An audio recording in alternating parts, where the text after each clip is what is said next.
Halo guys, kembali saya lagi dengan saya John di podcast. Pada podcast kali ini kita akan membahas mengenai podcast ekologi, yakni mengenai hubungan organisme dengan lingkungannya.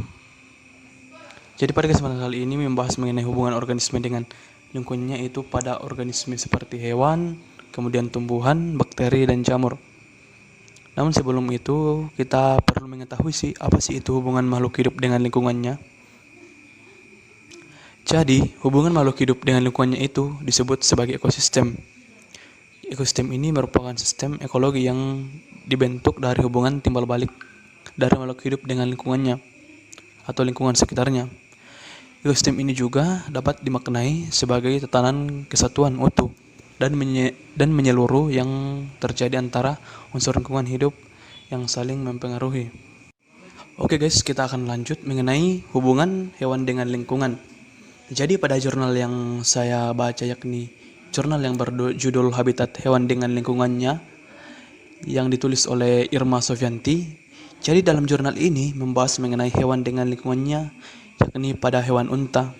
Jadi pada hewan unta ini sangat membutuhkan lingkungan, khususnya abiotik, yaitu tertera pada air, itu khususnya pada air. Jadi pada unta ini terdapat kantong persediaan air. Jadi unta ini memiliki kantong persediaan air yang cukup. Karena pada umumnya itu hewan akan mati apabila kekurangan air sampai 20%. Namun unta tetap hidup walaupun kekurangan air sampai 40%. Kemudian begitupun sebaliknya, unta dapat memberikan unsur hara bagi lingkungan, yakni seperti kotoran unta sebagai pupuk bagi tanaman. Kemudian unta juga bermanfaat bagi manusia, itu dapat digunakan sebagai alat pengangkut. Kemudian dagingnya juga bermanfaat sebagai makanan bagi manusia atau sumber kalori bagi manusia. Oke guys, kita lanjut. Di sini saya akan membahas hubungan tumbuhan dengan lingkungan. Jadi hubungan antara tumbuhan dengan lingkungan itu sangat berkaitan erat. Di mana karena lingkungan ini merupakan habitat sekaligus tempat tinggal bagi suatu tumbuhan untuk tumbuh dan berkembang. Dan jika suatu lingkungan terganggu, maka secara otomatis itu dapat mengganggu pertumbuhan dan perkembangan suatu tumbuhan. Jadi pada podcast kali ini atau jurnal kedua ini itu mengenai manfaat tanaman terhadap kondisi lingkungan Jalan Utama Palangkaraya yang ditulis oleh Muhammad Asari. Jadi di Palangkaraya ini sudah padat akan mobilitas atau kendaraan seperti roda 2, roda 4, dan kendaraan-kendaraan besar lainnya. Jadi kendaraan-kendaraan ini tersebut dalam tentu membutuhkan yang namanya bahan bakar untuk menjalankannya.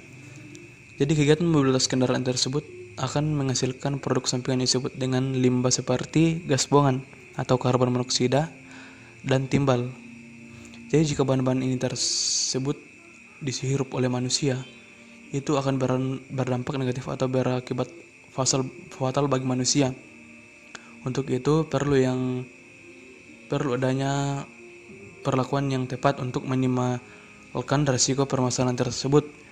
Jadi di Palangkaraya ini akan melakukan suatu aksi atau melakukan suatu kegiatan dengan menanam tanaman-tanaman di pinggir jalan seperti tanaman bambu, tanaman palem-paleman.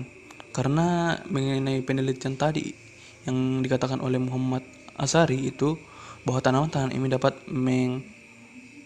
menghirup atau dapat meminimalisir timbal-timbal yang dikeluarkan oleh kendaraan dan mengurangi resiko atau meminimalisirkan resiko bagi manusia itu sendiri.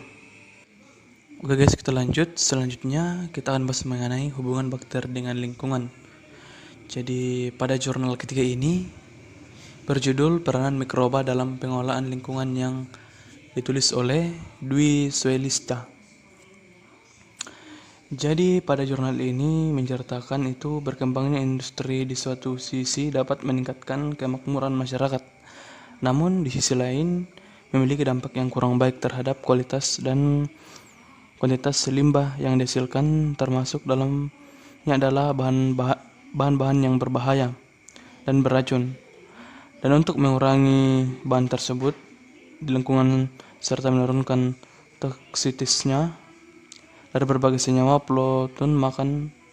Penggunaan mikroba seperti bakteri, kapang, dan jamur itu akan sangat berarti. Jadi dalam jurnal ini juga ini penggunaan mikroba itu dalam proses tersebut dikenal dengan remediasi yang banyak dipengaruhi oleh faktor-faktor seperti pH, kadar air, keberadaan zat nutrisi, temperatur, dan oksigen.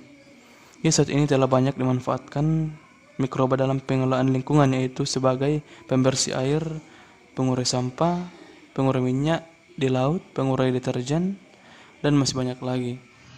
Oke, kita lanjut. Di sini saya akan membahas judul terakhir mengenai hubungan jamur dengan lingkungan. Jadi pada artikel yang saya baca, yaitu artikel yang berjudul Peran Jamur bagi Lingkungan, yang ditulis oleh Ruswanti, dalam jurnal ini ada yang dinamakan dekomposer. Jadi dekomposer itu adalah organisme yang berfungsi sebagai pengurai sampah organik. Salah satunya yaitu jamur. Jamur ini digunakan untuk menguraikan sisa-sisa tumbuhan, bangkai hewan, dan bahan-bahan organik lainnya yang ada di lingkungan. Jadi dari hasil penguraian ini akan kembalikan ke tanah sehingga dapat menyuburkan tanah.